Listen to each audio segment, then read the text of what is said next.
We begin with heavy rain and gusty winds impacting residents across western Washington, threatening floods and even power outages across the state. With that, we're bringing you team coverage at the top of the hour. Meteorologist Claire Anderson and Delona McCauley are tracking the weather system. Fox 13's Alejandro Guzman is taking a look at flood impacts. But first, let's check in with Fox 13's Jennifer Dowling, who is tracking the windy conditions and an up-to-date look at power outages. Good afternoon, Sabira. It's pretty windy out here at Alki Beach where we are currently. I'm going to step out of the way so you can see the water. The wind is pushing the waves here at a pretty good clip, and it's just a dreary day out, a good day to stay inside. Now we're taking a look at some of those power outages around the region. Let's start with Seattle City Light. It is reporting about over a dozen of what it calls active events. Some of those were planned outages according to an online map there, and also PSE reporting quite a few more. We last checked the map. It was around 4,200 customers that were reporting outages and were impacted in the Seattle and Tacoma areas and around the region for PSE. So some active outages at this time. PSE is working on it. PSE says because the National Weather Service issued a wind advisory and flood warning and coastal flooding advisory affecting different parts of the service area, there's concerns beyond the typical power outages caused by high winds and saturated soil. It's also on the lookout for flooding and landslides that might impact natural gas infrastructure as well as those power poles and the other electrical elements out there. So we could have some power outages with this event, and also they're on the lookout for natural gas outages as well. So PSE says crews will be in the field assessing any damage and restoring power as long as it's safe. So right now here at Alki Beach, it's a little breezy.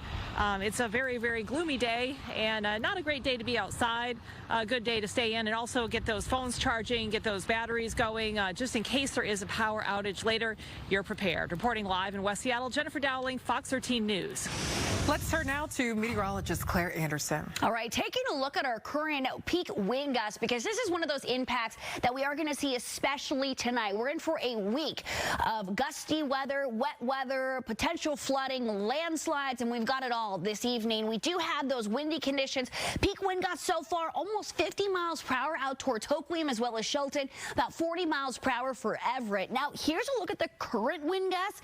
It's messy. Hoquiam seeing 40 miles per hour, Tacoma 36 miles per hour, just over 30 miles per hour for SeaTac, almost 40 up towards Everett. So with that, we do have a wind advisory in effect through 10 o'clock tonight for western Washington, from Bellingham down the I-5 corridor all the way out towards the coast, with those wind gusts up to 50 miles per hour through this evening, really ramping up this afternoon into tonight. So we're going to see more of the wind for tonight. As we take a look, we've got this atmospheric river pointed at the Pacific Northwest, and today is that first real day of the heavy rain, and this continues through at least Wednesday of the heaviest rainfall, and then we do see impacts of it later in the week as well. So here's a look. Doppler radar, heavy to moderate showers across western Washington this evening, especially up along the coast and the Strait. We've got heavy showers down to the South Sound tonight, heavy rain around Tacoma, moderate to heavy rain out towards the Hood Canal. A little bit of a rain shadow. You can see north of Seattle up towards Everett. That's because when the rain comes over, the Olympics block it. So you're getting a little bit of a break there. Heavier showers over Skykomish, just plain rain in the mountain passes for tonight. Rainfall totals almost 2 inches of rain. We still have a long way to go until we get to midnight. So your total rain day totals almost 2 inches out along the coast, over an inch for Tacoma, especially in the South Sound. That's where heaviest rain is at currently. Temperatures are really mild. This atmospheric river brings in those warmer tropical moisture temperatures, so just keep that in mind. Snow levels are going to be really high. That means all that rain falling on the mountains and running into our rivers. So we have more rain in store for the rest of the week. As we take a look at that, meteorologist Delona McCauley is tracking the latest flooding concerns. Alona, what's the latest? Yeah, that's right. I mean, we already had a few days prior to this with some showers, and all that rain is starting to add up now and saturating the soil. We did see some trees come down even over the weekend.